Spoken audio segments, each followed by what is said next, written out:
Hallelujah, hallelujah, hallelujah, hallelujah.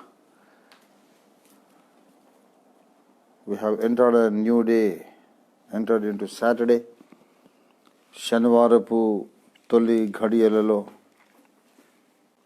2 o'clock in the morning మనందరం కూడా ఈ రీతిగా దేవుని వాక్యాన్ని ధ్యానం చేసుకోవడానికి దేవుడిచ్చిన ఈ మహదవకాశాన్ని బట్టి దేవునికి స్తుతి ఆరాధన చెల్లిస్తున్నాను. మీకందరికీ ప్రభుయేసు నామములో నా వందనాలు, దైవాశీస్సులు. ఈ ప్రార్థనా పోరాటానికి మీకందరికీ కూడా నా ఆహ్వానం. ప్రియమిత్రులారా, ఇప్పుడు నేను మీతో షేర్ చేయబోతున్నటువంటి ఈ మెసేజ్ ఏదైతే ఉన్నదో ఇది అనంత ప్రాముఖ్యత కలిగినటువంటి సందేశం. నేను అనుకుంటాను నా జీవిత కాలంలో ఇంత ప్రాముఖ్యమైన మెసేజ్ నేను ఎప్పుడు ఇచ్చి ఉండలేదు అనుకుంటా. అంటే దీంతో సమానమైన ప్రాముఖ్యత కలిగిన మెసేజ్ ఫార్ ద బిలీవర్. అన్యుల కొరకైతే సువార్త అన్నిటికంటే ముఖ్యం, అది ధారాళంగా చెప్తానే ఉన్నాం మనం. But once you are born again, if you are a child of God, మనకు ఇప్పుడు నేను మీతో చెప్పబోతున్నటువంటి మెసేజ్ చాలా ప్రాముఖ్యమైనటువంటి మెసేజ్. కాబట్టి మీరు చాలా జాగ్రత్తగా ఆలకించాల్సిందిగా మనవి చేస్తూ ఉన్నాం. దేవునికి స్తోత్రము.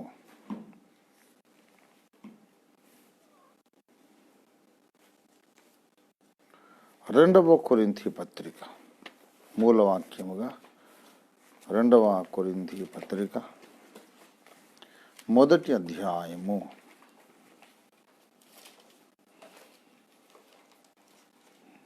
10వ వచనం. 1వ అధ్యాయం 10వ వచనం. 2వ కొరింథీ 1:10. ఆయన అట్టి గొప్ప మరణము నుండి మమ్మను తప్పించెను, ఇక ముందుకును తప్పించును. మరియు మా కొరకు ప్రార్థన చేయుట వలన మీరు కూడా సహాయము చేయుచుండగా ఆయన ఇక ముందుకును మమ్మను తప్పించునని ఆయన యందు నిరీక్షణ గలవారమై ఉన్నాము. దేవుడు ఈ వాక్యమును మన వినికిడిలో ఆశీర్వదించును గాక. ప్రియ మిత్రులారా, నా ఆత్మీయ బంధుజనమ, మనందరం కలిసి రాజులైన యాజక సమూహముగా మనం ఏకీభవించి ప్రార్థన చేద్దాం. రండి, చిన్న మాట ప్రార్థన. దేవుని సహాయం కొరకు. ప్రేమ కలిగిన మా మహాపరిశుద్ధ తండ్రి, జీవాధిపతి అయిన మా యేసయ్యా, నీకు స్తోత్రం, స్తోత్రం, స్తోత్రం, స్తోత్రం, స్తోత్రం. హల్లెలూయా, హల్లెలూయా, హల్లెలూయా.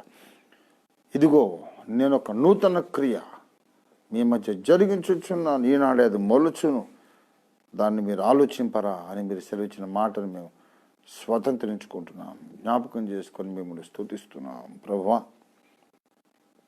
ఒక నూతన క్రియ ఇది మీరు జరిగించబోతున్నారు కనుక నీకు స్తోత్రం. ఇవాళ ఒక అద్భుతమైన ఉజ్జీవం మొలకెత్తబోతోంది కనుక నీకు స్తోత్రం. నా తండ్రి, చదవబడ్డ పరిశుద్ధ నీ లేఖన భాగం కొరకు నీకు స్తోత్రం చెల్లిస్తున్నాం. నీ లేఖనాన్ని మీరు మాకు విరిచి ఆశీర్వించి అభిషేకించి పంచిపెట్టండి. మా కన్నులు తెరచి మాకు నీ సత్యాన్ని గోచరము చేయండి, ప్రత్యక్షపరచండి. నాతో మాతో అందరితోనూ మాట్లాడండి, నాకు కనబడండి, అందరికీ కనబడండి. యేసు పరిశుద్ధ నామములో స్తుతించి ప్రార్థిస్తున్నాం తండ్రి. ఆమేన్, ఆమేన్, ఆమేన్. క్రీస్తునందు నాకు అత్యంత ప్రియులారా, నేను మళ్ళీ చెబుతున్నాను, ఇంతకుముందు చెప్పిన ప్రకారం ఇప్పుడు నేను షేర్ చేసే మెసేజ్ ఈ తరానికి, దేవుని ప్రజలకు, దేవుని సమాజానికి అత్యంత ప్రాముఖ్యత కలిగిన ఒక సందేశము, అనంత ప్రాముఖ్యత కలిగిన ఒక సందేశం. చదవబడినటువంటి లేఖన భాగంలో దేవుని సత్యాన్ని మనం గ్రహించడానికి మీరు చాలా జాగ్రత్తగా మీ మనస్సు ఇక్కడ లగ్నం చేసి ఉంచాలని నేను ఆశిస్తున్నాను, మిమ్మల్ని రిక్వెస్ట్ చేస్తున్నాను. చదవబడినటువంటి లేఖన భాగములో పౌలు భక్తుడు అంటాడు, 10వ వచనము, ఆయన అంటే దేవుడు అట్టి గొప్ప మరణము నుండి మమ్మును తప్పించెను. అట్టి గొప్ప మరణము నుండి దేవుడు మమ్మును తప్పించాను. మరణము నుండి దేవుడు మమ్మను తప్పించాను అని చెబుతున్నవాడు అపోస్తలుడైన పౌలు.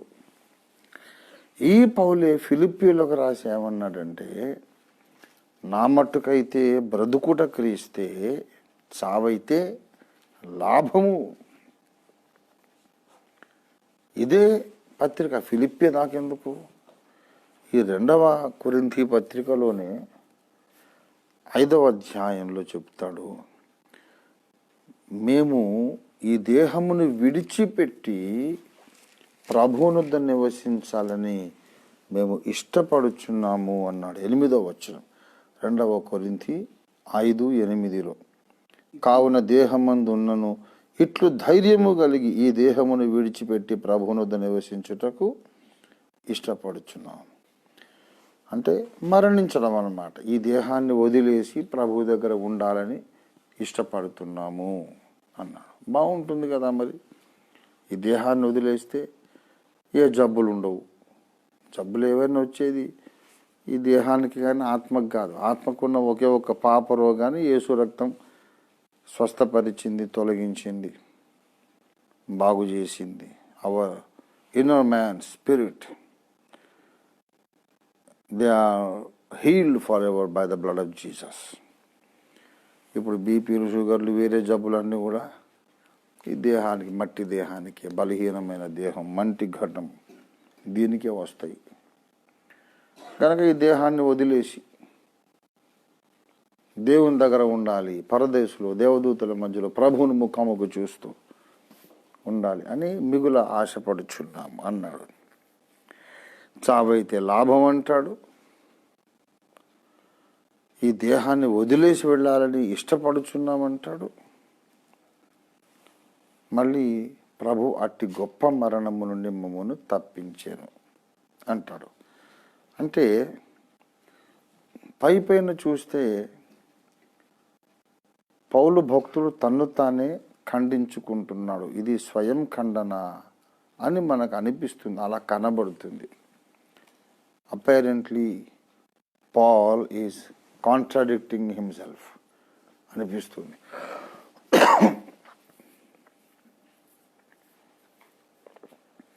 చావు అంటే ఒక లాటరీ తగిలినట్టే అన్నట్టు మాట్లాడతాడు.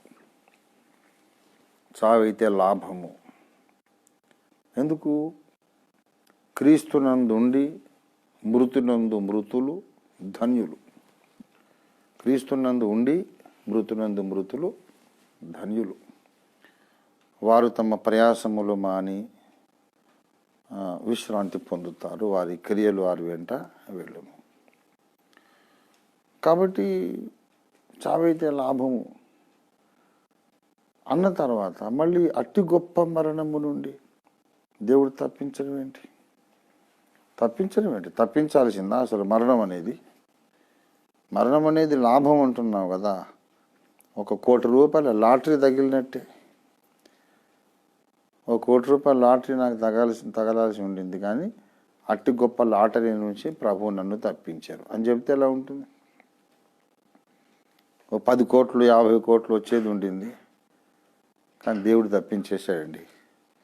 రావాల్సిన 50 కోట్లు రాలేదు, దేవుడు తప్పించేశాడు అని అంటే అది ఇన్సేన్, అసలు ఇల్లాజికల్.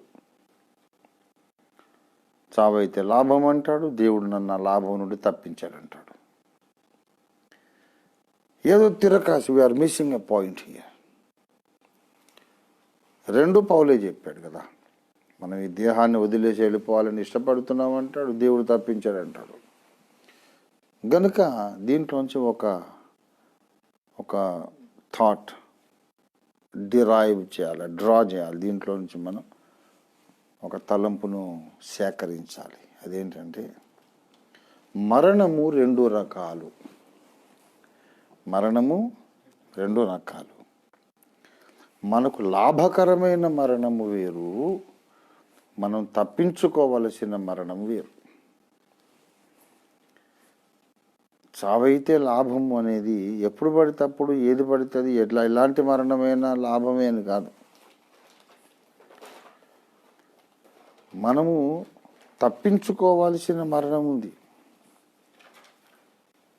మనము సంతోషంగా ఎదురెళ్ళి స్వీకరించాల్సిన మరణం ఉంది. అది వేరు, ఇది వేరు. మనం తప్పించుకోవలసిన మరణం ఏదంటే, దేవుడు పంపితే మరణము లాభకరము కానీ సాతాను తెచ్చి పెడితే మరణం లాభకరం కాదు. దేవుడు మనకు మరణం ఇస్తే మనం హ్యాపీగా వెళ్ళిపోతాం. అప్పుడు దేవుడు భయపెట్టాడు ఆయన. ఒక పసిపాప ఆయన్ని అమ్మ ఎత్తుకొని బుజ్జగించి ముద్దు పెట్టుకొని కౌగిట్లో కంఫర్టబుల్గా అలా పొదివి పట్టుకొని జోగొట్టి కమ్మగా నిద్రపుచ్చినట్టు అమ్మ ఒడిలో అమ్మ కౌగిట్లో పడుకొని నిద్రపోవాలంటే పాప అయి భయపడుతుందా? She enjoys the hug and warmth of its mother. ఆ కౌగిల్లో ఉండే వెచ్చదనము, ఆ మృదుత్వాన్ని ఎంజాయ్ చేస్తూ ఎంత బ్లిస్ఫుల్గా నిద్రలోకి జారుకుంటాడు ఆ బాబు కానీ పాప కానీ. దేవుడే మనకు మరణం ఇస్తే భయం ఉండదు. యాకోబు మరణం మనం చూస్తాం. తన కుమారులకు ఆజ్ఞాపించి మంచం మీద పండుకొని కాళ్ళు ముడుచుకొని పక్కకు తిరిగి తన పితరుల యుద్ధకు చేర్చబడాడు. ట్రైన్ ఎక్కి వెళ్ళొస్తాను బాబు అని టాటా చెప్పి వెళ్ళిపోయినట్టే పోయాడు. అబ్రహాం మరణమైనంతే, మోషే మరణమైనంతే. అందరికి అప్పగింతలు పెట్టేసి వెళ్ళొస్తాను బాబు అని చెప్పి నెబో కొండ ఎక్కాడు. కన్నాను భూమి అంతా చూశాడు, కళ్ళు మూసుకున్నాడు, దేహాన్ని వదిలి వెళ్ళిపోయాడు. ఎంత డిగ్నిఫైడ్గా భక్తులు మరణించారు. ఈనాడు విశ్వాసులందరికీ మరణ భయం పట్టుకుంది. I'm afraid that I will die. చచ్చిపోతానేమోనని భయం భయం భయం భయం భయం భయం. అది భయంగా మోషే మరణించలేదు, భయంగా అబ్రహాం, ఇస్సాకు, యాకోబు మరణించలేదు, యోసేపు మరణించలేదు. యోసేపు కూడా మరణించకముందు దేవుడు నిశ్చయముగా మిమ్మల్ని చూడవచ్చును, నా ఎముకలు అప్పుడు మీరు తీసుకొని పోవాలి, ఇక్కడి నుంచి ఈ దేశంలో ఉండొద్దు, దేవుడు వాగ్దానం చేసిన పాలు తేనెలు ప్రవహించే దేశానికి దేవుడు మిమ్మల్ని తీసుకెళ్తాడు, నా ఎముకలు కూడా మీరు తీసుకుపోవాలి అని ఆజ్ఞాపించి చనిపోయాడు. కానీ ఇప్పుడు మనకు భయం, చచ్చిపోతానేమో. ఎందుకంటే ఆది నుండి నరహంతకుడైన సాతాను మనకు అసహజమైన మరణాన్ని తెచ్చిపెట్టాలని చూస్తున్నాడు. దేవుని చిత్తానుసారము కాదు, సరైన సమయములో మరణము కాదు, అకాల మరణం. సమయానికి ముందుగానే మనం చచ్చిపోయేటటువంటి పరిస్థితి వాడు తీసుకురావడానికి ప్రయత్నం చేస్తున్నాడు. క్రైస్తవ సంఘములు, క్రైస్తవ సమాజం అంతా కూడా స్పష్టంగా తెలుసుకొని జ్ఞాపకం పెట్టుకోవలసిన విషయం ఇది ప్రియులారా. దయచేసి ప్రసంగి గ్రంథము 7వ అధ్యాయము 17వ వచనం. ప్రసంగి 7:17. అధికముగా దుర్మార్గపు పనులు చేయకుము, బుద్ధిహీనముగా తిరగవద్దు, నీ కాలమునకు ముందుగా నీ వేళ చనిపోవద్దు. నీవు చనిపోవలసిన కాలం ఒకటి ఉన్నది, ఆ కాలము కంటే ముందు చచ్చిపోవడం కూడా ఉంది. దీన్ని హత్య అంటారు. ఒకడు వయస్సు వచ్చి ఫుల్ రైప్ ఓల్డ్ ఏజ్లో చెట్టు మీదనే కాయ పండుగ పండిపోయి రాలిపోయినట్టు నిండు వృద్ధాప్యం వరకు హ్యాపీగా జీవించి ఏదో చిన్న జబ్బు, ఏదో రీజన్, బహానా కొరకు వెళ్ళిపోతే అది సహజ మరణం. అయితే అంతకన్నా ముందు ఒక 10 ఏళ్ళ ముందు, 15 ఏళ్ళ ముందు వీడిని చంపాలనే ప్రయత్నం ముందే, సహజముగా చచ్చిపోకముందు మనం వాళ్ళని అసహజంగా ఏదో చేసి సాగనంపాలనుకునే ప్రయత్నం పేరే హత్య. It is murder. And Satan is a murderer from the very beginning. వాడు ఎందుకు మర్డరర్ అంటే ఎవరిని కూడా సరైన టైంకు చచ్చిపోనియాలని వాడు అనుకోడు. అందరిని కూడా కాలానికి ముందే చంపుతామని. అలాగ వాడు చేస్తున్నాడు కనుకనే వాడి పేరు ఏంటంటే మరణము యొక్క బలము కలవాడు. ఇప్పుడు సబ్కాన్షియస్ మెమరీలో మనకు ఒక సంగతి తెలుసు. మనం ఇంకా అమ్మ కడుపులో తల్లి గర్భములో ఉన్నప్పుడే నియమించబడ్డ దినముల్లో ఒక్క దినమైనా జరగకముందే మన దినములన్నీ దేవుని గ్రంథములో రాయబడ్డాయి. సబ్కాన్షియస్ మెమరీలో మనకు తెలుసు, మన మెమరీలో నా మరణం ఇంకా ఇంత దూరం ఉందని మనకు తెలుస్తుంది. నా మరణం ఇంకా 20 ఏళ్ళు దూరం ఉంది, సబ్కాన్షియస్గా మనకు తెలుసు. అమ్మ కడుపులో మనం ఉన్నప్పుడు దేవుడు రాశాడుగా, అది మనకు తెలుసు. ఉజ్జాయింపుగా గెస్ చేయగలం, ఎగ్జాక్ట్గా తెలీదు కానీ కొంత టైం ఉందిలే అనేది తెలుసు. అయితే ఆ టైం కంటే ముందు 20 ఏళ్ళు ఇంకా నేను బ్రతకాల్సి ఉండగా, నేను దేవుని కొరకు సాధించాల్సిన పనులన్నీ కూడా ఆ 20 ఏళ్ళ కొరకు నేను స్కెచ్ గీసుకొని అంతా టైం టేబుల్ అంతా రాసుకొని ఉండగా ఇవాళే మనల్ని చంపుదామని వాడు ప్రయత్నం చేస్తున్నాడు. సో మన భయం ఏంటంటే ఓడిపోయిన మనిషిగా పైలోకానికి వెళ్ళిపోతాను, దేవుడు అప్పగించిన పనులు ముగించలేని దౌర్భాగ్య సేవకునిగా, అవిధేయ సేవకునిగా, డిసొబీడియంట్ సర్వెంట్గా దేవుని ముందుకు వెళ్తాను. దేవదూతలు ఉంటారు, అందరి ముందు నేను తల దించుకోవాల్సి వస్తుంది. I'm sorry lord, I was foolish, ముందే వచ్చేసాను. ఆ స్థితిలో నేను నిలబెట్టాలని సాతాను ప్రయత్నం చేస్తున్నాడు. గనుక దేవుడు మనకు మరణాన్ని ఇచ్చినప్పుడు మనము దాన్ని స్వాగతించాలి, వెల్కమ్ చేయాలి. సాతాను మన కాలమునకు ముందుగానే మనల్ని చంపాలని ప్రయత్నించినప్పుడు మనం ఎస్కేప్ అవ్వాలి. ఎస్కేప్ కావలసిన మరణం ఒకటి ఉంది, మనము సంతోషంగా వెల్కమ్ చేయవలసిన మరణం ఒకటి ఉంది. ఇప్పుడు నేను ప్రభువైన యేసుక్రీస్తు కొరకు నేను చచ్చిపోవడానికి కూడా రెడీగా ఉన్నాను అని అంటాడు కదా. ఎవరు? అపొస్తలుడైన పౌలు. ఆయన అపొస్తలుల కార్యాలు 21వ అధ్యాయము 13వ వచనం. అపొస్తలుల కార్యాలు 21:13. పౌలు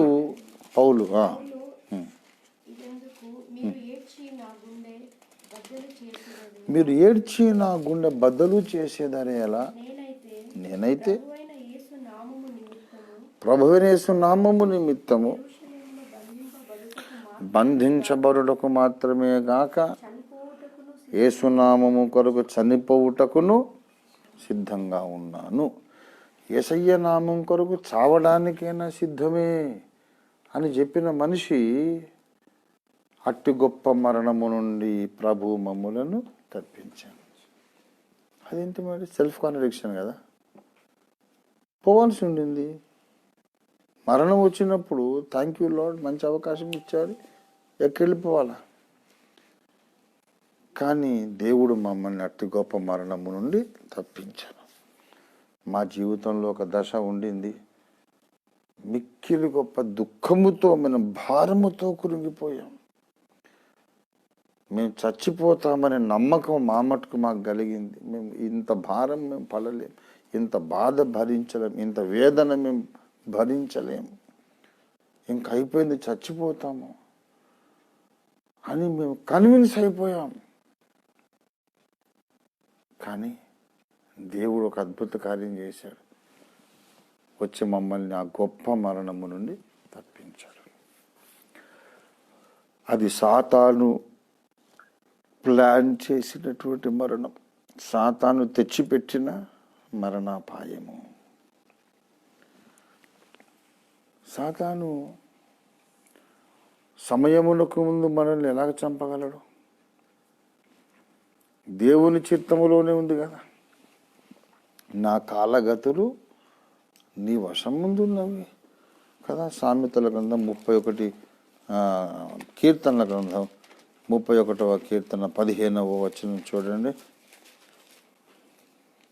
31:15. నా కాలగతులు నీ వశమందున్నవి, నా కాలము నా గతులు నీ వశములో ఉన్నవి అని మాట్లాడుతున్నాడు. ప్రసంగి గ్రంథం 8వ అధ్యాయం 8వ వచనంలో గాలి విసరకుండా చేయుటకు గాలి మీద ఎవనికి అధికారము లేదు, ఒకని మరణ దినం ఎవనికి వశము కాదన్నాడు. ప్రసంగి 8:8. గాలి విసురుతుంది రివ్వని, మనం చేతులతో పట్టుకుంటే ఆగండి ఆగండి అంటే గాలి ఆగుద్దా? ఆగుతుందా? ఆగదు. గాలి విసురుతుంది, పట్టుకుంటే ఆగదు. గాలి విసరకుండా చేయడం పెట్టినా పట్టుకున్నా అది ఆగదు. అట్లాగే మరణము కూడా నీవు ఆపలేవు.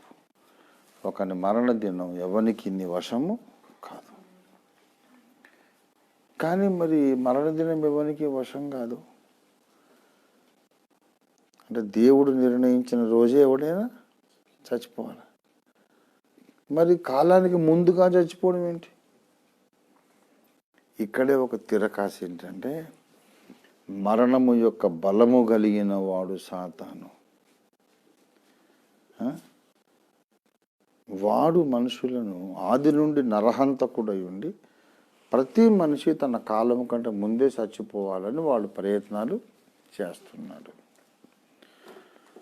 మరి ప్రయత్నాలు చేసేటప్పుడు దేవుని నిర్ణయం కదా, మనం ఎట్లా చచ్చిపోతాం? ఆ నిర్ణయం చేసిన రోజు కంటే ముందంటే మనం చచ్చిపోయేటట్టు మనమే కోఆపరేట్ చేసేటట్టు వాడు రంగము సిద్ధం చేస్తాడు. సకల జనులు వినండి, జ్ఞాపకం పెట్టుకోండి, గ్రహించండి, గుర్తు పెట్టుకోండి, మర్చిపోవద్దు.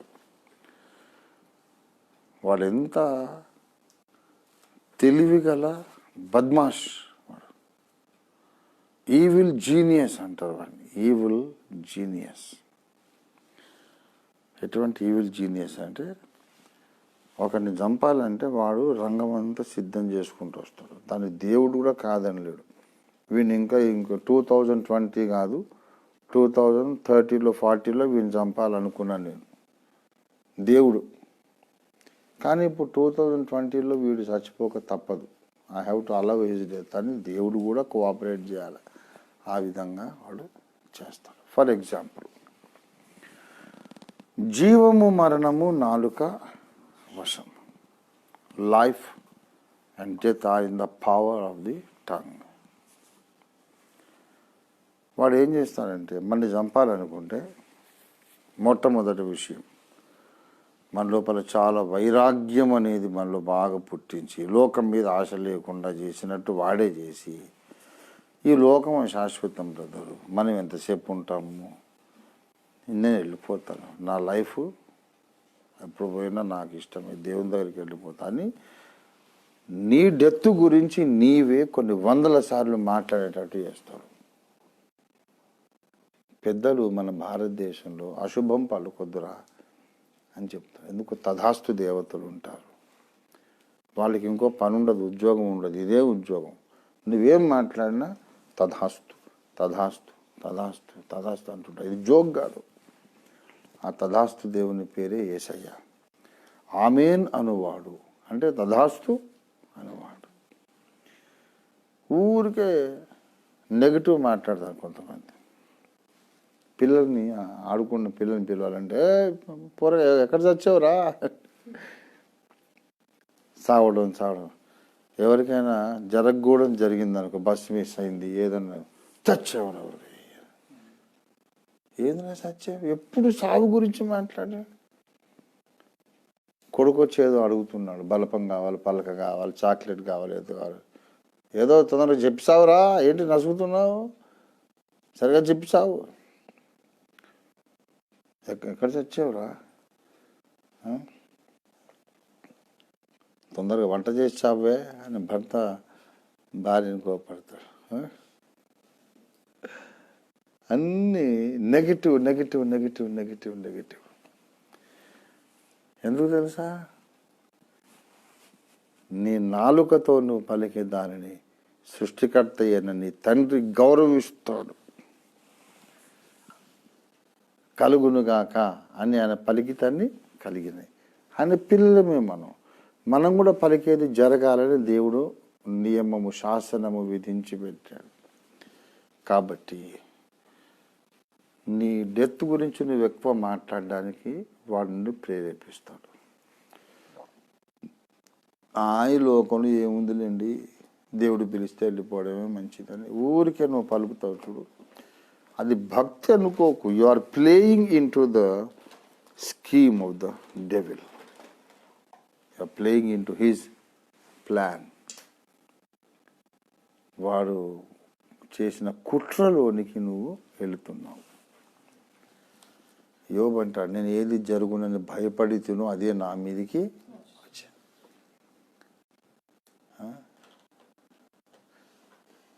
ఎప్పుడో మనం భక్తిలో ఉన్నప్పుడు, భక్తిలో బాగా మనం ముదిరిపోయినప్పుడు, భక్తి పారవశ్యం అంటారు, భక్తి పారవశ్యం మనకు వచ్చినప్పుడు అప్పుడు ఎక్కువ మనం చావుని గురించి మాట్లాడతాం. నేనైతే చచ్చిపోవాలంటే నాకు చాలా ఇష్టం అండి, దేవుడు పిలిస్తే ఎప్పుడైనా పోవాలని అంటే ఇవన్నీ రాసి పెట్టుకొని దేవుని ముందుకు పోతాడు వీడు.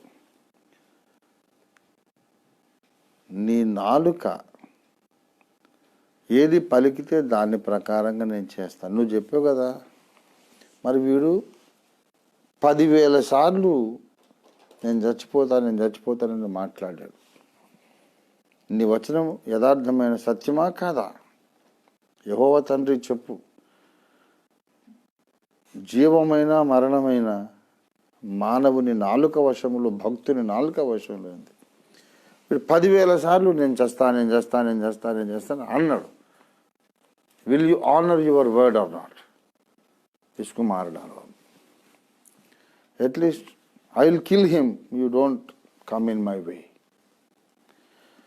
అలాగా మనం నాలుకతో చావును గురించి పలికించి దేవుని వాక్యమునే చూపించి, దేవునికే చూపించి, మనుషులు ఏది పలికినా జరిగిస్తాను, వాళ్ళు ఏది పలికినా అది నెరవేరుస్తాను అన్నావు కదా. వీడు నేను చచ్చిపోతాను అన్నాడు. It is your responsibility to keep your word, honour your word and kill this fellow. Second thing, వాడు మరణము యొక్క బలము కలిగినవాడు. మరణము అని తెచ్చిపెట్టే శక్తి గలవాడు. ఎట్లాగంటే పాపము చేయించుట వలన, మన పాపము చేయించుట వలన వాడు ఏం చేస్తాడు? మరణానికి నడిపిస్తాడు. ఎందుకంటే పాపం వలన వచ్చే జీతం మరణం. మనం మనుషులము, మన దేహంలో పాప మరణాల నియమం ఉన్నది. కొన్ని పరిస్థితుల ప్రభావాన్ని బట్టి తెలియకను తెలుసు అజ్ఞాన కృతములను, బుద్ధిహీనమైన కార్యాలు మనం చేస్తాం. మనలో ప్రతివాడును తాను దేహముతో జరిగించిన వాటి ఫలమును పొందున్నట్లు క్రీస్తు న్యాయపీఠం ఎదుట ప్రత్యక్షము కావాలను. అవి మంచివైనా సరే, చెడ్డవైనా సరే. అంటే భక్తులమైన మనం, విశ్వాసులమైన మనం చేసే పనుల్లో మంచివి ఉన్నాయి, చెడ్డవి కూడా ఉన్నాయి. ప్రార్థనలు, ఉపవాసాలు, సువార్త ప్రకటన, పేదలకు అన్నదానాలు, రోగుల కొరకు చికిత్స, వైద్యం, ఎన్నో మంచి పనులు మనం చేస్తున్నాం. మంచివి ఉన్నాయి, ఒకటో అరవ చెడ్డది కూడా ఉంది. చెడ్డది అనేది ఏ రవ్వంతైనా లేకుండా ఎప్పుడు మంచిది మాత్రమే చేస్తుండే విశ్వాసి ఎవడు లేడని బైబిల్ చెబుతుంది. కాబట్టి ముందు నేను చచ్చిపోతాను నువ్వు ఊరికి నీ మనసులో బ్రెయిన్ వాష్ చేసి నీ మాటలతో పలికిపించి దేవుడు తప్పకుండా అది ఆనర్ చేసేటట్టుగా దేవుడి ముందు అర్జీ పెట్టుకొని ఇంకో పని చేస్తాడు. నీవు అప్పుడప్పుడు ఏదో ఒక చిన్న తప్పు, చిన్నదో పెద్దదో, చిన్నది కావచ్చు పెద్దది కావచ్చు, ఆజ్ఞాతిక్రమము, పాపం, ఆజ్ఞలను అతిక్రమింపజేస్తాడు. ఒకవైపు ఏమో నువ్వు చచ్చిపోతాననే మాట దేవుణ్ణే బైండ్ చేస్తుంది. ఇంకొక వైపు దేవుడు దిగివచ్చి నిన్ను హెచ్చరిక చేయాలంటే వీలు లేకుండా నీ ద్వారా కొన్ని శరీర కార్యాలు చేయించి ఉంటాడు వాడు. కాబట్టి ఎవడైతే పాపము చేస్తున్నాడో దేవుడు నీతిగల దేవుడు, న్యాయవంతుడు, మహారోషము కలిగిన వాడు, పరిశుద్ధుడు కనుక ఈ అసహ్యమైన పాపకార్యం చేస్తున్న వాడిని చంపేద్దాం అనుకొని వచ్చేస్తాం. ఆ లోపల నువ్వు మారు మనసు పొంది పశ్చాత్తాపడి ఉంటే తప్ప కత్తి పడిందే నీ మీద. మోయాబు రాజైన బాలాకు ఇశ్రాయేలును జయించాలనుకుంటే బిలాము ప్రవక్త చెప్పాడు, నువ్వు వాళ్ళని ఏమి చెయ్యలేవు, వాళ్ళ పక్షంగా సర్వశక్తి గల దేవుడు ఉన్నాడు యుద్ధం చేయడానికి. ఒరే పిచ్చోడు, నీ దగ్గర 10 లక్షల జనాంగం సైనికులు ఉండొచ్చు, ఇశ్రాయేలులు 10 మందే ఉండొచ్చు. మోయాబు సైన్యము సేనలు 10 లక్షల మంది ఉండొచ్చు, ఇశ్రాయేలులు ఓన్లీ 10 ఉండొచ్చు. ఈ 10 soldiers will conquer and overcome your 10 lakhs of army. అది ఎలాగా? అంటే దేవుడు వాళ్ళ పక్షంగా ఉన్నాడు. వాళ్ళకి దేవుడు తోడై ఉన్నంత కాలం నువ్వేం చేయలేవు. ప్రపంచంలో సేనలన్నీ వచ్చినా ఏం చేయలేవు. మరి ఏం చేయాలా? వాళ్ళని ఓడించాలంటే దేవుడు వాళ్ళని వదిలేసేటట్టు చేయాలి. దేవుడు వాళ్ళని వదిలేసి వెళ్ళిపోయేటట్టు చేయాలంటే వాళ్ళతో పాపం చేయించాలి విస్తారంగా. వీడు వేసే బాణాలు, ఈటలు, వీడు యూజ్ చేసే విల్లంబులు ఏమి పనికి రావడం లేదు. అప్పుడు ఒక బ్రహ్మాస్త్రం వదిలాడు. ఏంటంటే వ్యభిచార పాపములోనికి ఆ సైనికులను పడవేసేటట్టు పన్నాగం పన్నాడు. అందమైన స్త్రీలను అలంకరించి చక్కగా పంపించేసరికి దేవుడు గొప్ప రిలాక్సేషన్ ఇచ్చాడు. మనం చాలా అలసిపోయాం, చాలా ఏళ్ళుగా యుద్ధరంగంలో మనం పోరాడుతున్నాం కదా. దేవుడిని మన ఇంత దయామయుడండి. మనం అడుగుదానికంటే ఊహించు దానికంటే ఎక్కువగా దేవుడు మనకు ఇంత గొప్ప పాపం చేసే అవకాశం దేవుడు ఇచ్చాడు. కృపగల దేవుడు కదా, కృపామయుడు. చెయ్యండిరా పాపం చేయని పర్లేదు, నేను ఉన్నా కదా. వడ్డించేవాడు మనోడైతే బంతులు ఎక్కడ కూర్చున్నా పర్వాలేదు. దేవుడే కృపనిస్తాను క్షమిస్తానన్నప్పుడు ఏ పాపం చేసినా పర్వాలేదు అనుకుని వీళ్ళు పాపానికి తెగబడ్డారు. కానీ సాతాను యొక్క ఉచ్చు లోపలికి వెళ్ళిపోతున్నామని వీళ్ళు గ్రహించలేదు. అది సాతాను యొక్క తంత్రము. పౌలు అంటాడు 2 కొరింథీ 2:11 సాతాను యొక్క తంత్రములను మనం ఎరుగని వారము.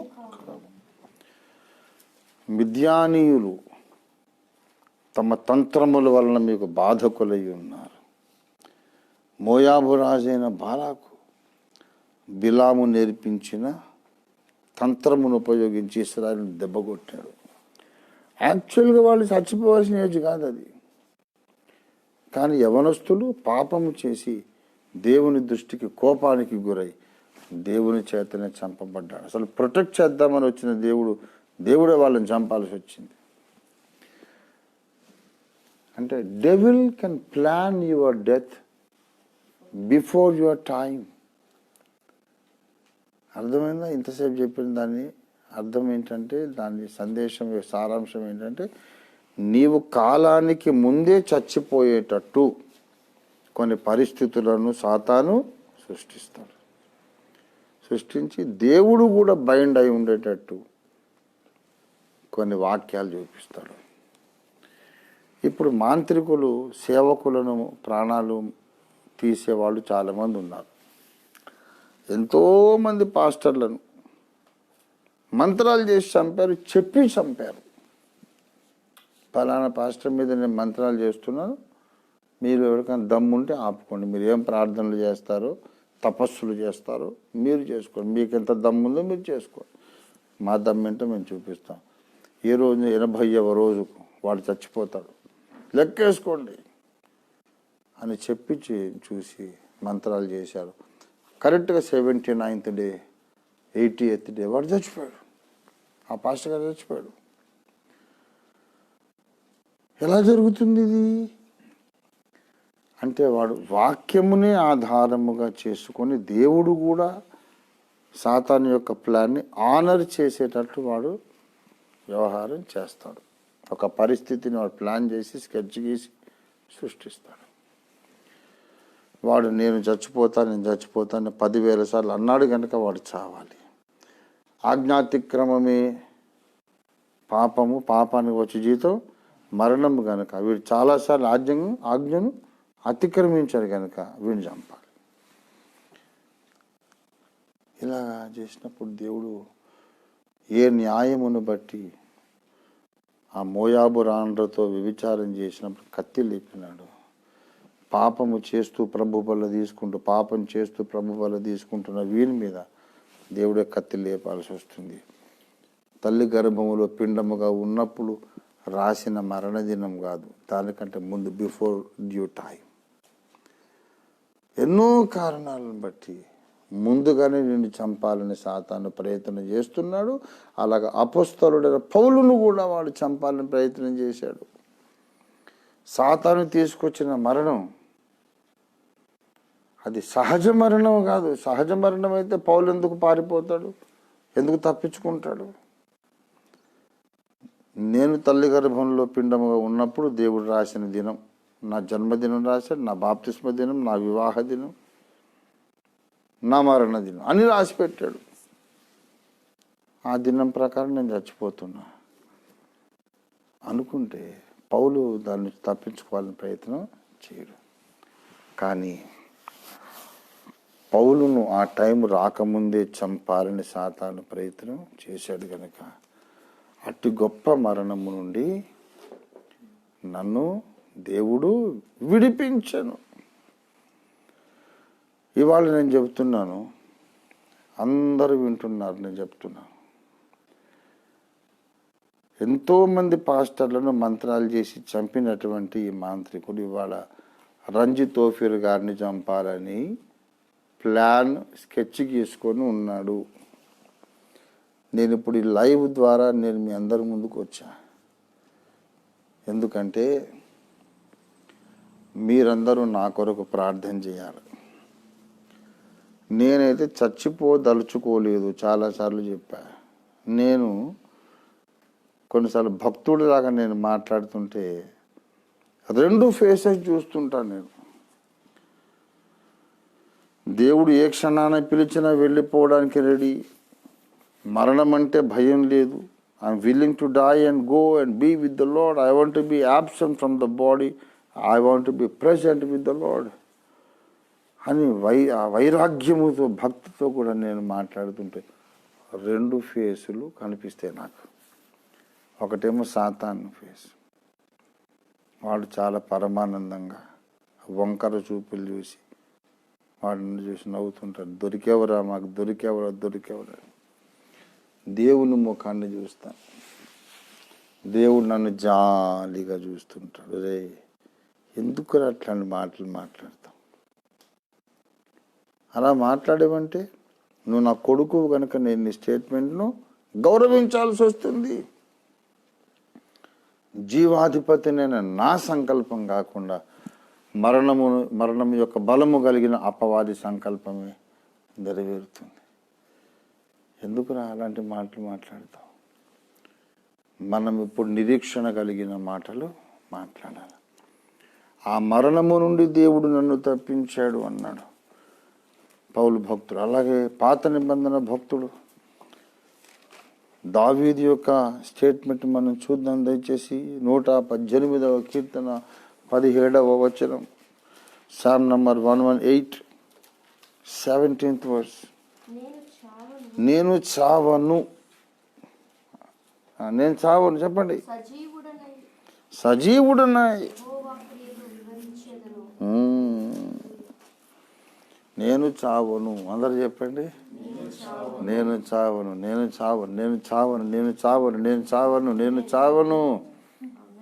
చావను. సజీవుడనాయి. దేవుని ఆశ్చర్య కార్యాలు అన్య జనాంగములకు వివరిస్తాను. దేవుని స్తోత్రం కలుగును గాక. హల్లెలూయా. దేవుడట నన్ను మరణానికి అప్పగించలేదు. 18వ వచనం, యెహోవా నన్ను కఠినముగా శిక్షించండు కానీ ఆయన నన్ను మరణమునకు అప్పగించలేదు. దేవునికి మహిమ, దేవునికి స్తోత్రం కలుగును గాక. ఇది నేను నేను చావను అనేది అకాల మరణమును గూర్చిన మాట. అకాల మరణము నేను పొందను. కానీ నేను అసలే చచ్చిపోను అని అన్నాడా? మరి అసలే చచ్చిపోను కాదు, దేవుని సమయములో తప్పకుండా చనిపోవడానికి దావీదు కూడా సిద్ధంగానే ఉన్నాడు. అపోస్తలుల కార్యాలు 13వ అధ్యాయము 36వ వచనం, దావీదు దేవుని సంకల్పము చొప్పున తన తరము వారికి సేవ చేసి నిద్రించెను. తన తరము వారికి దేవుని సంకల్పము చొప్పున సేవ చేసి నిద్రించాడు. అయితే మరి దేవుని సంకల్ప ప్రకారము చేయవలసిన సేవ చేయకుండానే ప్రాణం పోతే అది మనకు విజయము కాదు, ధన్యత కాదు, అది మనకు అవమానము, మనకు నష్టము, నిత్య బహుమానాన్ని మనం పోగొట్టుకుంటాం. కాబట్టి ఇప్పుడు చెప్పండి, death is of 2 kinds. One kind of death is welcome. దేవుడు నిర్ణయించిన మరణ దినం. అంతకన్నా ముందు మనం దేవుడు అప్పగించిన పనులన్నీ చేసి ముగించేటటువంటి రాచఠీవితో దేవుని ముందుకు పోయే రాజమార్గము వంటి ఒక మరణం. కానీ అట్లా కాదు. దేవుడు అప్పగించిన పనులు చేయకుండా, ముగించకుండా, అసంపూర్ణంగా వదిలేసి బుద్ధిహీనంగా నేను మాట్లాడిన మాటలను బట్టి దేవుణ్ణి తీసుకొచ్చి మనల్ని చంపాల్సిన పరిస్థితి సాతాను కల్పించి, సాతాను యొక్క కుతంత్రము, కుట్ర లోపలికి మనం వెళ్ళిపోయి ఇంకో 30 ఏళ్ళు బతికేది ఉంటే కూడా ఇవాళే చచ్చిపోయే పరిస్థితి మనమే తెచ్చుకున్నాం. పైకి పోయిన తర్వాత, ఏనా బాబు వచ్చేసావా, నేను అప్పగించిన పని చేసావా అంటే, లేదు ప్రభా చేయలేదు. ఎందుకు చేయలేదు అంటే, మరి ముందే చచ్చిపోయాను కదా అంటే ఎందుకు చచ్చిపోయావు నువ్వు అసలు? నీ సంభాషణలు అన్ని రాసిపెట్టి రికార్డు చేయబడి ఉన్నాయి. Why you spoke about death so many times? నువ్వు అన్నావు కనుక నేను నెరవేర్చాల్సి వచ్చింది. నేను కాపాడాలనుకుంటే వాడు నీ చేత కొన్ని తప్పులు చేయించాడు కాబట్టి చంపాల్సి వచ్చింది. నీ కాలానికి ముందుగా నువ్వు చచ్చిపోయావు. ఉంటే ఉండు మహిమ గార్డెన్లో. ప్యారడైజ్ అంటే ది గార్డెన్ అని, మహిమ ఉద్యానవనము ప్యారడైజ్. ఉంటే ఉండు, అంతేగాని బహుమానం అయితే నీకు లేదు. నువ్వు నా సంకల్పము చొప్పున నీ ప్రజలకు నువ్వు సేవ చేయాల్సింది చేయకుండా ముందు చేసావు కాబట్టి నీకు బహుమానము లేదు అంటాడు. కనుక ఇప్పుడు వాళ్ళ నన్ను కూడా చంపాలని వాడు ప్రయత్నం చేస్తున్నాడు. నేను, నాతో ఉన్నటువంటి నా సహకారులు, నాకెవరి దగ్గరుండి మందులు అందించి, టీ ఇచ్చి, కాఫీ ఇచ్చి, భోజనం పెట్టి ఎవరు పరిచయం చేస్తారో వాళ్ళ మీద అటాక్. ముందు మూగ వేదన, అయ్యో ఏదో వేదన, ఏదో బాధ, ఏదో నష్టం జరిగిపోతుంది, నేను చచ్చిపోతే బాగుండు, దేవుడు నాతో మాట్లాడడం లేదు, దేవుడే నన్ను వదిలేశాడు, ఇంకా ఎలా బ్రతకాలి, ఎందుకు బ్రతకాలి అనే తీవ్రమైనటువంటి depression that will cause death in a believer's life. 2వ కొరింథీ పత్రిక 1వ అధ్యాయంలో చూడండి దయచేసి. 2వ కొరింథీ 1వ అధ్యాయము 8వ వచనం, సహోదరులారా, 2వ కొరింథీ 1:8, ఆసియాలో మాకు తటస్థించిన శ్రమను గూర్చి మీకు తెలియకుండా మాకు ఇష్టం లేదు. మేము బ్రతుకుదుమను నమ్మకము లేక ఉండునట్లు శక్తికి మించిన అత్యధికమైన భారముతో కృంగిపోతుంది. ఈ డిప్రెషన్, మెంటల్ డిప్రెషన్ అనేది నాకు వచ్చింది, నాకు సహకరిస్తున్న బిడ్డలకు వచ్చింది. నేను ఒక లెక్క కాదు, అపొస్తలుడైన పౌలుకు వచ్చింది. ఈ డిప్రెషన్ రావడానికి సాతాను ఎన్నో రకాలుగా వాడు ప్రయత్నం చేస్తాడు. చార్ల్స్ ప్యాక్ అనే ఒక గొప్ప భక్తుడు ఆయన బుక్ రాశాడు,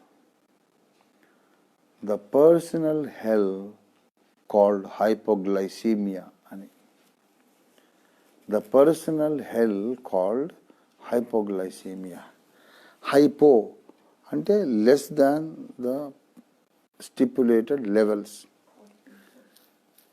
less than the required levels of sugar. Glycaemia ఆ గ్లూకోజ్ అనే దాంట్లోంచి వచ్చినటువంటి మాట.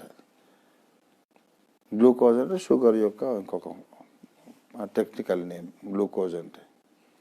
హైపో అంటే less than the normal level.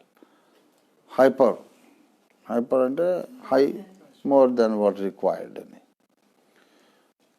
Hypoglycaemia ఏంటంటే బ్లడ్లో షుగర్ లెవెల్ ఉండవలసిన దానికంటే చాలా డౌన్కి వెళ్ళిపోతుంది. అయితే హై బ్లడ్ షుగర్ కంటే ఇది చాలా డేంజరస్. హైపోగ్లైసిమియాను వస్తే షుగర్ లెవెల్ ఉన్నదానికంటే, ఉండవలసిన దానికంటే చాలా డీప్గా లోపలికి వెళ్ళిపోతే, కిందికి తగ్గిపోతే ఇక నువ్వు కూర్చొని ఆలోచించుకుంటూ ఉంటాడు, నా జీవితంలో అసలు జయం అనేదే లేదు, అనుకున్నది ఒక్కటి సాధించలేదు, అన్ని రంగాల్లో విఫలమైపోయాను, ఇంకెందుకు నా బ్రతుకు, చచ్చిపోతే మంచిది కదా, suicide is the best option అని ఆ డిప్రెషన్లోకి వెళ్ళిపోతాడు అన్నమాట. డిప్రెషన్ అనేది ఎప్పుడు నీకు రానియకూడదు. కొరహు కుమారుడు అందుకే అంటారు, నా ప్రాణమా నాలో నీవేళ కురుంగి ఉన్నావు. ఎందుకు నువ్వు కురుంగి ఉన్నావు? కురుంగి ఉండొద్దు. నువ్వు ఉల్లాస వస్త్రం ధరించుకో, దిగ్గును లేచి నిలబడు, దేవుని దగ్గర సంతోష వస్త్రం, స్తుతి వస్త్రం అడుక్కొని కప్పుకో. డిప్రెషన్లో ఉండొద్దు నువ్వు. ఆ డిప్రెషన్ అత్యధికమైన భారము వలన కృంగిపోతుంది. లోకంలో ఉన్న నెగటివ్ టాక్, మన మీద లోకం చేసే నిందలు, నిందా ప్రచారాలు, ఆర్థిక ఇబ్బందులు, ప్రయాణ అలసట, జీవిత పోరాటంలో అలసిపోవడం, షుగర్ లెవెల్స్ డౌన్ అయిపోవడం, చాలా డిప్రెషన్ వచ్చేస్తుంది. అప్పుడు ఏం చేయాలి తెలుసా? షుగర్ లెవెల్ డౌన్ అయినప్పుడు, డిప్రెషన్ వస్తే పోయి హ్యాంగ్ చేసుకోవద్దు, మటన్ బిర్యానీ తినాలి. ఎప్పుడైతే నీకు బ్రతుకు మీదనే విరక్తి వచ్చిందనుకో, మంచిగా ఒక ప్లేట్ మటన్ బిర్యానీ కొట్టేసి మంచిగా తిని పండుకో, నిద్రపో. గంట తర్వాత మేలుకొని తొడగొట్టి, నా అంత మునగాడలేడు ఎవడరా వాడు, సువార్త విరోధి, తోలు తీస్తాను రై, యేసు నామంలో నేను వస్తున్నాను. అరే 1 అవర్ ముందు నువ్వంతా డిప్రెషన్లో ఉన్నావు, నేను చచ్చిపోతా అన్నావు, ఏంటి ఇప్పుడంతా మారిపోయింది వ్యవహారం అంటే? ఏమో, నిద్రపోయి లేవగానే దేవుడు అద్భుత కార్యం చేశాడు. బాబు, దేవుడు అద్భుత కార్యం చేశాడు, కానీ అక్కడ దేవుడు అద్భుత కార్యం చేయడానికి ఆ మటన్ బిర్యానీని వాడుకున్నాడు. When you are having mental depression, ఒకటి ఏంటంటే మంచిగా నీకు ఇష్టమైన ఫుడ్ మంచిగా తినేసి ఒక గంట సేపు పడుకొని లేచేసరికి షుగర్ లెవెల్స్ అన్నీ మళ్ళీ సరిగ్గా ప్రాపర్ లెవెల్కి వచ్చేస్తాయి. ఏం బ్రదర్, ఏంటి ఎవరైనా మీటింగ్ అయినా ప్లాన్ చేస్తే బాగుండు, కరపత్రం రాద్దాం, ప్రింట్ చేద్దాం, బుక్స్ ఎంతవరకు వచ్చింది, ఏం కంట్రిబ్యూట్ చేయాలా, come on let us go preach the gospel అంటుంటారు. ఇంతకుముందు పడుకోకముందే సూసైడ్ చేసుకుంటానన్నావు కదా, ఇప్పుడు సువార్త కూటమి అంటావేంటి అంటే? పడుకునేసరికి దేవుని అద్భుత కార్యం జరిగిందండి. బిర్యానీ అద్భుత కార్యం అది. అసలు సంగతి ఏంటంటే, దేవుడు సృష్టికర్త గనుక ఒక మనిషిలో షుగర్ లెవెల్స్ డౌన్ అయితే డిప్రెషన్లోకి వస్తారని తెలుసు కనుకనే ఏలియా ప్రవక్త కొరకు రొట్టెలు మంచిగా ఫ్రై మాంసం తీసుకొచ్చి పెట్టారు. కాకోలములు తెచ్చిచ్చారు, దేవదూతలు కూడా తెచ్చిచ్చారు. బదరీ వృక్షం కింద కూర్చుండి ఇంత మటుకు సాలును, నేను చచ్చిపోతానంటే సరే చచ్చిపోతాడు, తర్వాత ముందైతే రొట్టెలు తిను, లేచి భోజనము చేసి మళ్ళీ పడుకున్నాడు. మళ్ళీ లేపాడు, మళ్ళా భోజనం పెట్టాడు. లేచి ఆ భోజనపు బలము చేత రాత్రింబగళ్ళు 40 రాత్రింబగళ్ళు ప్రయాణం చేశాడు. ఆగకుండా రాత్రింబగళ్ళు ప్రయాణం చేశాడు. దేవుని పర్వతం అని పేరు పెట్టబడిన హోరేబు పర్వతం దగ్గరకు వచ్చాడు. దేవునితో మాట్లాడాడు. దేవుడు ఆయనకు పన్నప్పగించాడు. ఆ తర్వాత 2 రాజులను అభిషేకించి, ఒక ప్రవక్తను అభిషేకించి, ఎన్నో కార్యాలు జరిగించి, అగ్నిరథం అగ్నిగుర్రములు మీద పరలోకానికి ఆరోహణమై వెళ్ళిపోయాడు. ఈ రోజుకి ఆయన చచ్చిపోనే లేదు. అయితే చెట్టు కింద ఉన్నప్పుడు, బదరీ వృక్షం కింద దేవుడు ఆయనకు మంచి భోజనం పెట్టి పడుకోబెట్టి మళ్ళీ భోజనం పెట్టిన, ఎందుకంటే యాక్చువల్గా షుగర్ లెవెల్స్ డౌన్ అయినాయి. ఇప్పుడు ఆయనకు కావాల్సింది healing gift, healing virtue, healing ministry కాదు. కడుపు నిండా భోజనం చేసి పడుకొని లేస్తే నీ కథే మారిపోతుంది, నీ స్వభావము, నీ మూడే మారిపోతుంది. సైతాన్ అలా చేస్తాడన్నమాట. మన షుగర్ లెవెల్స్ డౌన్ అయ్యేటట్టు చేసి డిప్రెషన్లోకి తీసుకుపోతాడు. ఒక మాట చెబుతున్నాను, మీకు ఎవరికన్నా మెంటల్ డిప్రెషన్ ఉండొచ్చు. నాకే కాదు, నాకు సహకరిస్తున్న బిడ్డలకు మాత్రమే కాదు. ఇప్పుడు నేను ఇంటర్నెట్లో ఇది వదులుతున్నా, ఈ ప్రసంగం విన్న వాళ్ళలో నేను చెబుతున్నా 100కి 90% they are going to come out with the testimony. Pastor, you spoke about our story. You shared my life story. It's my story, not anyone else's story. నా కథ చెప్పావు నువ్వు. నాకు అలాగే అనిపిస్తుంది, నేను చచ్చిపోవాలి. ఆ డిప్రెషన్ అనేది వచ్చినప్పుడు, బిలీవర్కు డిప్రెషన్ రావాలంటే షుగర్ లెవెల్స్ డౌన్ కావడమే కాదు, మన జీవితంలో వాక్యం అనేది లేకుండా చేస్తాడు. ప్రార్థనకు దూరం చేస్తాడు. ప్రార్థనకు దూరం చేసి, వాక్యానికి దూరం చేసి చాలామంది విశ్వాసులను డిప్రెషన్లోకి తోసేశాడు సైతాను. నేను చెప్తున్నా, I'm telling to all Christians, if you are not reading the Bible, if you are not able to pray, you are a victim, not a culprit. Take courage. నువ్వు ప్రార్థన చేయలేకపోతున్నావు, బైబిల్ చదవలేకపోతున్నావు అంటే సాతాను దాడికి గురై గాయపడిన సైనికుడివి నీవు. కానీ నీవు ఒక దుర్మార్గుడివి కాదు, దుర్మార్గురాలివి కాదు, అవిధేయురాలివి కాదు. I know you try to pray many times. ప్రార్థన జీవితం లేదు, ప్రార్థన చేయకపోవడం విశ్వాసికి మహాపాపం అనే ప్రసంగాలు విని నువ్వు మోకరించావు, ఉపవాస దినం ప్రతిష్ఠించుకున్నావు, ప్రార్థన చేయాలనుకున్నావు, కానీ నీ వల్ల కాలేదు. ప్రార్థనలో మోకరించావు, గంట ట్రై చేసావు, 2 గంటలు ట్రై చేసావు, రోజంతా ట్రై చేసావు, ఆకాశం ఇత్తడిలాగా మారిపోయింది. నువ్వు ప్రార్థన చేయలేకపోయావు. నువ్వు ట్రై చేసావు, చేయలేకపోయావు. సెకండ్ డే ట్రై చేసావు, 3వ రోజు ట్రై చేసావు, 4వ రోజు ట్రై చేసావు, తర్వాత ఏంటిలే ట్రై చేయడం. ఎంత ట్రై చేసినా ప్రార్థన రావడం లేదు కదా. బైబిల్ చదవలేకపోతున్నావు, చదివితే ఏం అర్థం కావడం లేదు, బుర్రకి ఎక్కడం లేదు, గుర్తుండడం లేదు, జ్ఞాపకం ఉండటం లేదు. బైబిల్ చదివితే నాకేం అర్థం కాక, దేవుడు నాతో బైబిల్ పుటల నుంచి మాట్లాడక, నేను మోకరిస్తే ప్రార్థన కాన్సన్ట్రేషన్ కుదరక, ఎందుకు ఇలాగున్నా నేను? దేవుడే నన్ను అసహించుకొని వదిలేశాడేమో, దేవునికి నేను ఇష్టం లేదేమో. ఒకవైపు ఏమో షుగర్ లెవెల్ డౌన్, ఇక్కడేమో దేవుని సన్నిధి డౌన్, టోటల్ డిప్రెషన్, ఇంకా కృంగిపోయినటువంటి డిప్రెషన్ ఉన్నటువంటి పరిస్థితి సాతాను తీసుకొస్తాడు. ఎవరు కూడా కృంగిపోవద్దు. దినకరన్ గారి పాటలాగా సోలిపోవలదు అని పాట రాసుకున్నాడు, పాట పాడేవాడు. సోలిపోవలదు, నువ్వు లేచి ధైర్యం తెచ్చుకో. ఇక్కడ నా మీద, నాకున్న సహకారుల మీద మాత్రమే కాదు, ఈ మాటలు వింటున్న వాళ్ళందరిలో చాలా 190 మంది మీద ఈ దాడి జరిగింది. ఈరోజు రాత్రి మనం మేల్కొని ఈ ప్రసంగం చేసుకుంటున్నాము, కానీ ఇదివరకే మనలో కొన్ని లక్షల మంది జీవితాల్లో సాతాను చాలా డ్యామేజ్ చేశాడు. మన ఆరోగ్యాలు డ్యామేజ్ అయిపోయినాయి, మన మినిస్ట్రీ డ్యామేజ్ అయింది, మన ఫైనాన్సెస్ డ్యామేజ్ అయిపోయినాయి, మన ఆత్మీయ జీవితం అభిషేకము డ్యామేజ్ అయిపోయింది.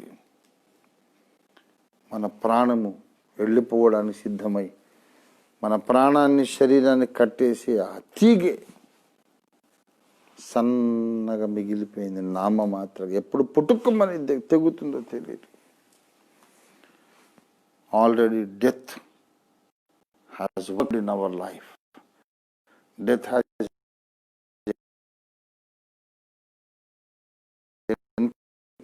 entered into our lives. Most of us are already dead.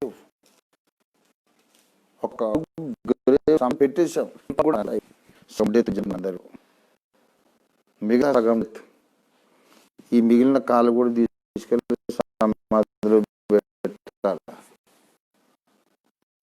లేకుంటే ఇంకో ఆప్షన్ ఉంది, ఒక కళ సమాధి పెట్టే చూడు, దాన్ని వెనక్కి తీసుకునే ఆప్షన్ కూడా ఉంది. అందే ఈ ప్రసంగానికి అర్ధరాత్రి ప్రార్థన. You have said 140 the grave. You have 2 options, 2 options ఉన్నాయి. ఈ కాలు కూడా తీసుకెళ్ళి అందులో పెట్టేసి వెళ్ళిపోవచ్చు.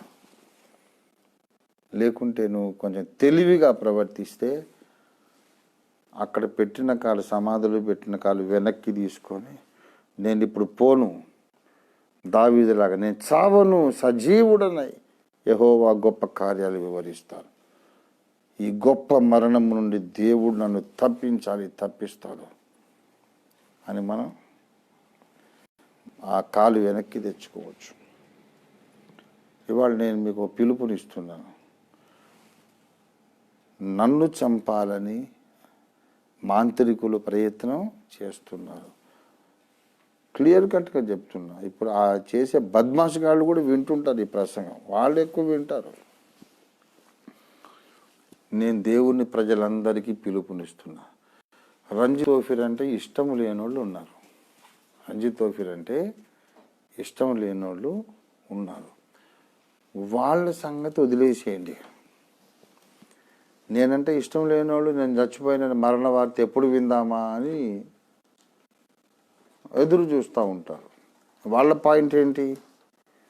వీడు చిలకరింపు బాప్తిస్మం కరెక్ట్ కాదు, ముంచడమే కరెక్ట్ అని బోధనలు చేసి మా డినామినేషన్ పరువు అంతా తీశాడు. పరిశుద్ధాత్మ పొందాలని బోధ చేసి మా పరువు తీశాడు. అన్య భాషలు మాట్లాడకపోయినా హెబ్రోన్ వాళ్ళకి, బ్రదర్ వాళ్ళకి పరిశుద్ధాత్మ ఉన్నాడని చెప్పినందుకు పెంతుకోస్తు వాళ్ళకు నేనంటే ఇష్టం లేదు. అన్ని సంఘాలలో ఏదో ఒక లోపం ఉన్నది బోధలో.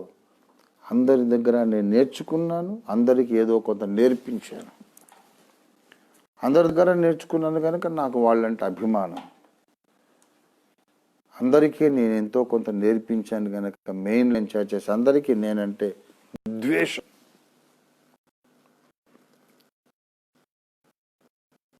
కాబట్టి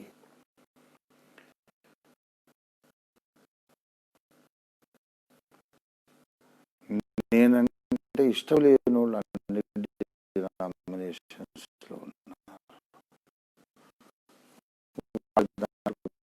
నాకేం సహాయం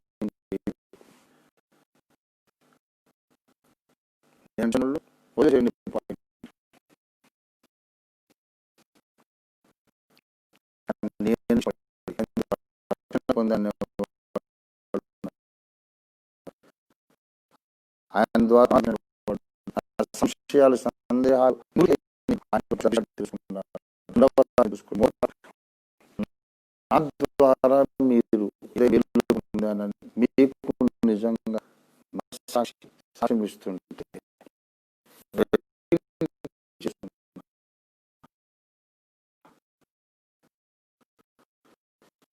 ఈ పోరాటం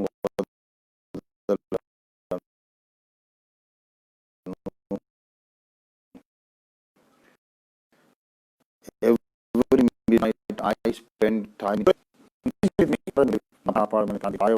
రాయాలి, పిలిచాలి, ప్రపంచాన్ని నింపాలి, అప్పటిదాకా నేను బ్రతుకుండాలి అని నేను ఆశపడుతున్నా. అదేంటండి, చచ్చిపోవాలంటే భక్తులు ఇష్టపడాలి, కానీ భక్తులు సంతోషపడాలి, కానీ నేను చచ్చిపోతున్నాను అందరికి అప్పీల్ చేసుకుంటాను. మరణము అనేది రెండు రకాలు రా. మరణము రెండు రకాలు. శరీరం దేవుడు తెచ్చిన, సాతాను తెచ్చిపెట్టిన మరణము నుంచి నేను తప్పించుకోవాలి. దేవుడి మరణం ఓకే, కానీ మనలో చాలా మందికి ఇప్పుడు సాతాను తెచ్చిపెట్టే అకాలం అనేది ఉంచి ఉన్నది. అందులో నుంచి మనం తప్పించుకోవాల్సిన అవసరం ఉన్నది. అప్పుడే దేవుడు అప్పగించిన పని మనం అట్టి గొప్ప మరణం దేవుడు తప్పించాను అని చెప్పినప్పుడు కొంచెం ఆత్మకుమారుడు తిమోతికి 4 మంచి పోరాటం పోరెత్తి నా పరుగును కడముట్టించి నా విశ్వాసమును కాపాడుకుంటుంది. కడముట్టించాడు, సాతాను తెచ్చిపెట్టిన మరణం తప్పించుకున్నాడు, పరుగును తుదముట్టించగలిగాడు. సాతాను తెచ్చిపెట్టిన మరణానికి పౌలు లొంగిపోతే పరుగును తుమ్ముచలేడు. half completed, incomplete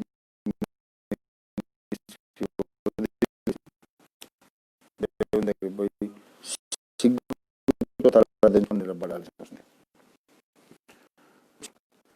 దేవుడు అప్పగించిన పని చేసి అప్పటికల్లా అర్ధక్రీస్తు వచ్చేసి మహాసమల కాలం వచ్చేసి కడబోర ధ్వనించే టైం వచ్చింది అనుకోండి. కడబోర అప్పుడు హ్యాపీగా మనం అనేది లేకుండా మనం ఈ మట్టి దేహాలు నిమిషంలో రెప్పపాన మహిమ శరీరాలుగా మార్చబడి మేఘం మీద కూర్చొని వెళ్ళిపోవడం. We will never die. లేదా అబద్ధక్రీస్తు రాకముందు చాలా ముందుగానే మన పని అయిపోయింది అనుకోండి, అప్పుడు దేవుడు అప్పుడైనా లాజరును తీసుకొని వెళ్ళినట్టుగా అబ్రహాం, ఇస్సాకు, యాకోబు, మోషే, యెహోషువ వాళ్ళని తీసుకెళ్ళినట్టు మనల్ని కూడా ఆయన తీసుకెళ్తాడు. We want, if at all we die, we want to die in God's time, not in Satan's time. కనుక ఇప్పటి నుంచి నేను చెబుతున్నాను,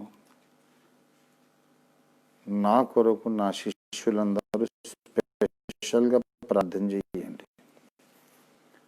midnight 12 గంటల నుంచి 4:30-5 గంటల లోపల నా మీద ఈ డెడ్లీ ఫోర్సెస్ అటాక్ చేస్తున్నాయి.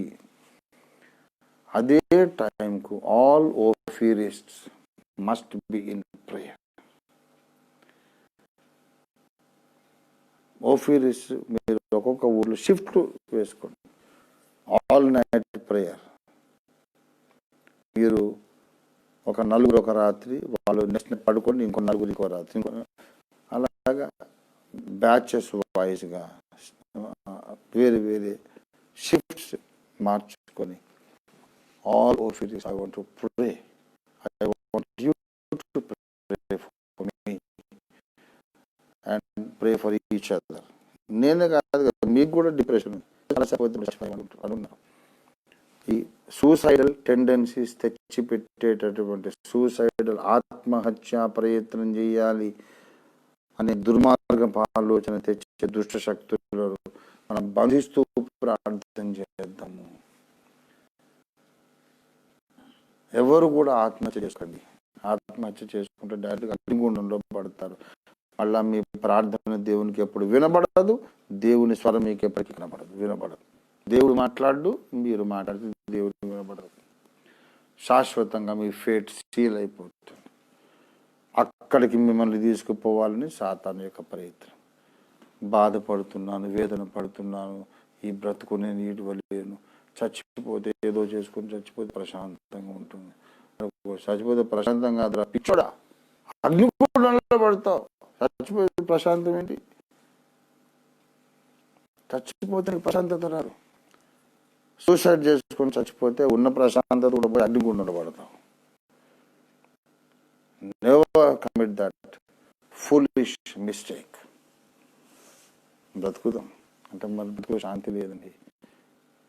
ఒకప్పుడు పౌలుకు కూడా అలాగే శాంతి లేదు. పౌలు కూడా కృంగిపోయినాడు. అట్టి గొప్ప మరణము నుండి ఆ కృంగిపోయేట మేము చచ్చిపోతామనే నమ్మకం వచ్చేసిందట. మేము బ్రతకము అనే నమ్మకం మా మటుకు మాకు అది. కానీ మళ్ళా మేము నుంచి ఎలా కోలుకున్నాం? ఇప్పుడు నేను చెప్తున్నా, మీరు నా కోసం ప్రార్థన చేయండి అని చెప్పా. మరి పౌలు కోలుకున్నాడు చూడండి. నేను దేవుణ్ణి అడిగాను, దేవా నేను నా అంతటి వాణ్ణి ఇంతమందికి ఇష్టం లేనివాడిని, అంటే మామూలులోనైతే ఎంతమంది ద్వేషించారు కదా, కాబట్టి నేను చాలా గొప్పని నేను ఇప్పుడు అనుకుంటున్నాను. ఎందుకంటే so many thousands are talking against me. నా అంతటి వాడిని అయ్యా నేను చచ్చిపోతానని భయంగా ఉంది, నాకు ప్రార్థన చేయమని అడిగితే పరువు తక్కువ కదా? ఇది పరువు నష్టం కాదా? దేవుని అడిగే నేను ప్రసంగాలు కూర్చున్నా, దేవుడు చూపించాడు. అందుకే నేను ఇక్కడికి ప్రసంగానికి రాకముందు అమ్మాయి నువ్వు చదువు, నీ మాట నీ స్వరములో నీ మాట వినాలి, ప్లీజ్ రీడ్ ఫర్ మీ అని చదివించుకొని కూర్చున్నా. ఆ 2 కొరింథీ 1:10 మా కొరకు ప్రార్థన చేయుట వలన మీరు కూడా సహాయము చేయుచుండగా ఇక ముందుకు దేవుడు ఈ మరణము నుండి తప్పించు అన్నాడు అండి. ఇంతవరకు ఏంటది?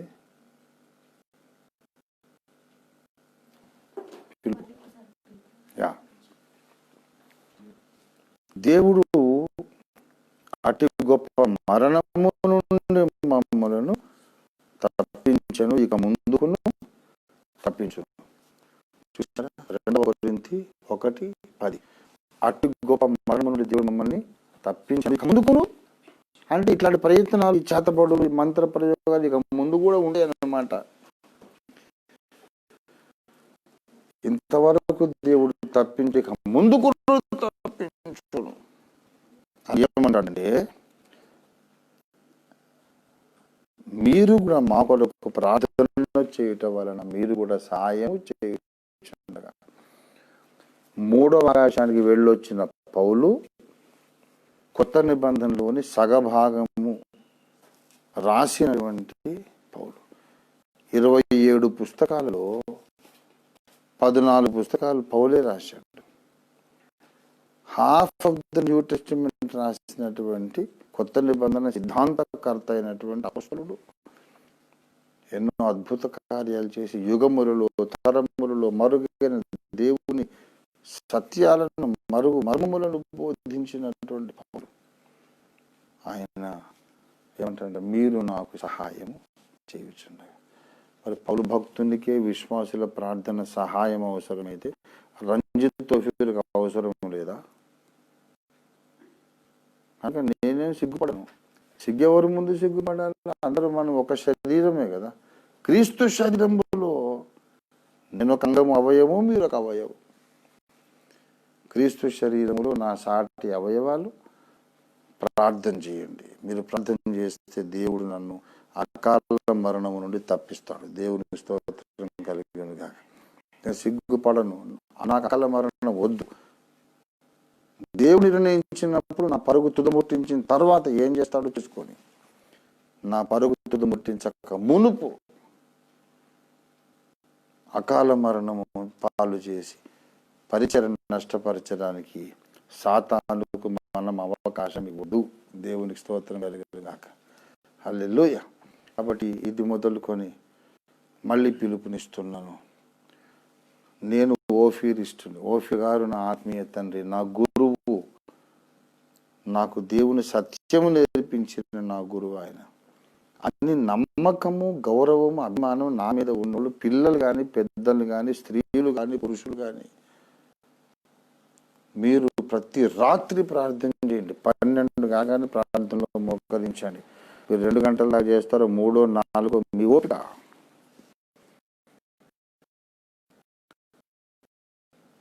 ఓఫీర్ గారి మీద అకాల మరణం తెచ్చి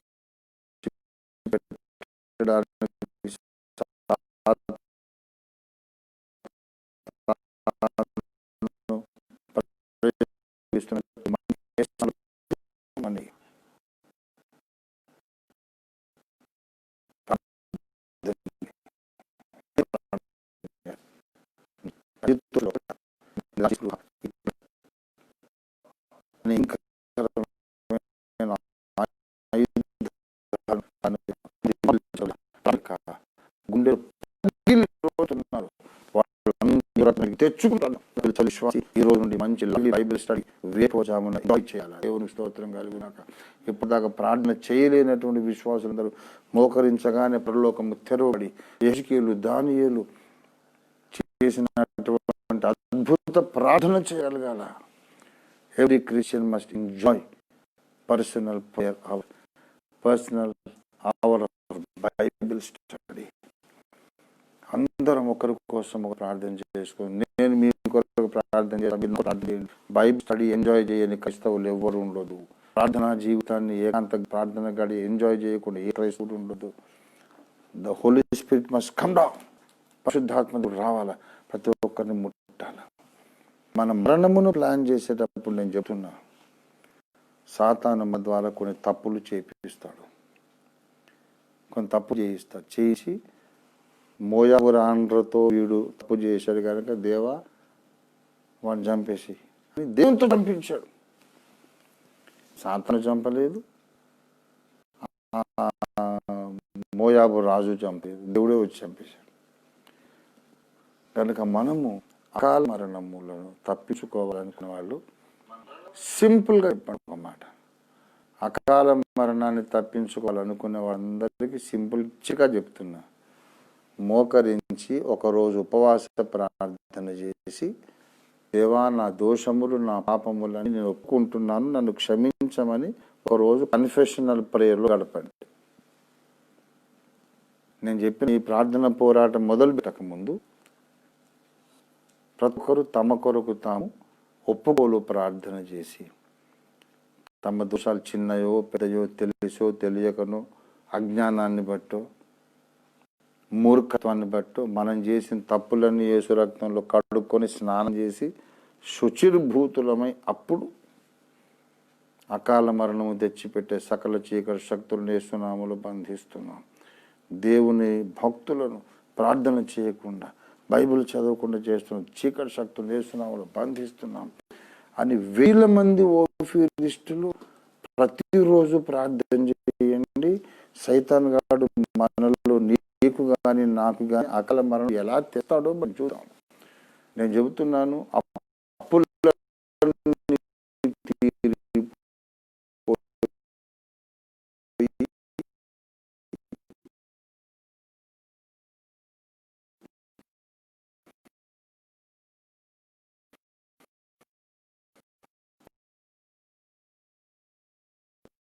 పుస్తకాలన్నీ ఇంగ్లీష్లోకి వచ్చి ప్రపంచ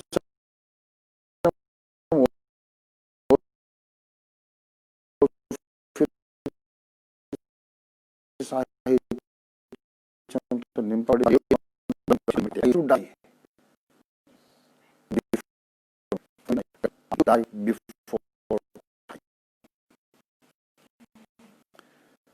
మనము నేను ఒప్పుకో ఆ ప్రయత్నం చేస్తాను మనం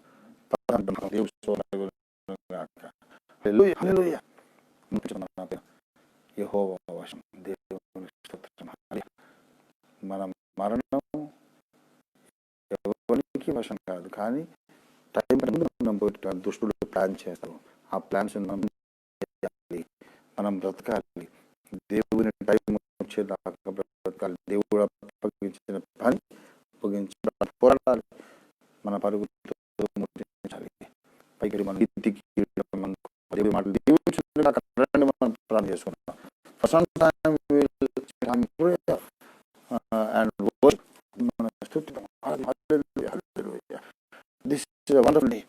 అద్భుతమైన ఒక దినం, ప్రభు మనందరినీ రివైవ్ చేసి దేవుడు పిలిచే వాక్య ధ్యానము, వాక్య ప్రత్యక్షతలోనికి దేవుడు పిలిచాను. This is the day that the Lord made. We will rejoice and be glad in it. Hallelujah, hallelujah, hallelujah. This is the day of revival. This is the day of a great renewal in everyone's life. Hallelujah, hallelujah, hallelujah, hallelujah, hallelujah, hallelujah. Don't give up the battle. हम देख लेंगे शैतान हमें क्या कर सकेगा, वो कैसा कामयाब होगा, हम देख लेंगे. कामयाबी तो हमारी हक है. విజయము మన హక్కు. దేవుని స్తుతించండి, ఎక్కడెక్కడ ఉన్నారు దేవుని స్తుతించండి, ప్రియులారా దేవుని స్తుతించండి, ఆరాధించండి. హల్లెలూయా, హల్లెలూయా, హల్లెలూయా, హల్లెలూయా, హల్లెలూయా. సైతానుడు పెద్ద కుట్ర చేశాడు మన మీద. ఆ కుట్ర మనం భగ్నం చేద్దాం. మనం జీవితాన్ని చెప్తున్నాను, ఒకవేళ దేవుడు తన గ్రంథములోని మరణ దినముగా ఒక దినాన్ని రాసినా సరే, రాసిన దాన్ని కూడా మార్చడానికి దేవుడు ఇష్టపడతాడంత. మనం ప్రార్థన చేయాలి. హిజ్కియా మరణ దినం దేవుడు చెప్పేశాడు, నువ్వు మరణమవుతున్నావు, నువ్వు బ్రతకవని చెప్పాడు. హిజ్కియా ఏడ్చి ప్రార్థన చేస్తే, సరే నేను ఇంకొక 15 సంవత్సరాలు ఎక్స్టెన్షన్ నీకు ఇస్తున్నాను అన్నాడు. మనం అడుగుదాం, మాకు ఇప్పటి నుంచి నాయన మా అజ్ఞాన దశను బట్టు, మేము పలికిన నెగటివ్ స్టేట్మెంట్స్ని బట్టు, ఏ కారణం దేన్ని బట్టో ఒకవేళ మా మరణ దినం వచ్చేసి ఉంటే, హిజ్కియా ఆయుష్ పెంచినట్టు నా ఆయుష్ కాలం పెంచమని అడుగుదాం. హిజ్కియా ఆయుష్ పెంచినదే నన్ను కూడా బ్రతికించు, నా ఆయుష్ పెంచు. హల్లెలూయా, హల్లెలూయా. ఇంకొక 15 ఏళ్ళు, ఇంకో 20 ఏళ్ళు, ఇంకో 25 ఏళ్ళు నా ఆయుష్ కాలం పెంచు నాయన. హల్లెలూయా, హల్లెలూయా, హల్లెలూయా, హల్లెలూయా. హల్లెలూయా, హల్లెలూయా, హల్లెలూయా, హల్లెలూయా, హల్లెలూయా. ఆయుష్కాలం పెంచుట యేసే వశము, మరణము తప్పించుట యేసే వశము. హల్లెలూయా, హల్లెలూయా. ఎక్స్టెండ్ చేసిన ఆయుష్కాలంలో కూడా మనము ఎలాంటి తప్పులు చేయకుండా కాపాడుట యేసయ్య వశం. హల్లెలూయా, హల్లెలూయా, హల్లెలూయా. అందరం కూడా ప్రభువుని స్తుతించుకొని ప్రార్థన చేసుకుందాం. హల్లెలూయా, హల్లెలూయా. భయంకరమైన దాడి జరుగుతుంది ప్రపంచ చరిత్రలో. ఒక మినిస్ట్రీ మీద, ఒక దైవజనుడి మీద ఇంత భారీ ఎత్తున కుట్ర జరగడం, ఇది first time of it's kind. ఈ గొప్ప పోరాటం కొరకు మనం ఇక్కడ కొద్దిమంది పూనుకున్నాం.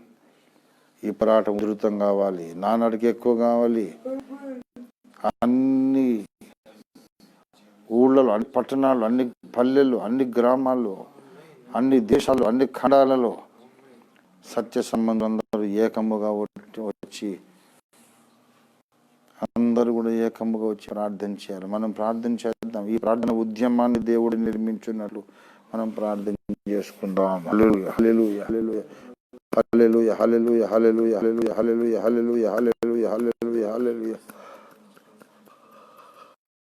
యథార్థవాది టీవీ ఈ యూట్యూబ్ ఛానల్ను తప్పకుండా మీరు సబ్స్క్రైబ్ చేయండి, లైక్ చేయండి. అక్కడ ఉన్నటువంటి ఆ బెల్ ఐకాన్ని మీరు ప్రెస్ చేయండి.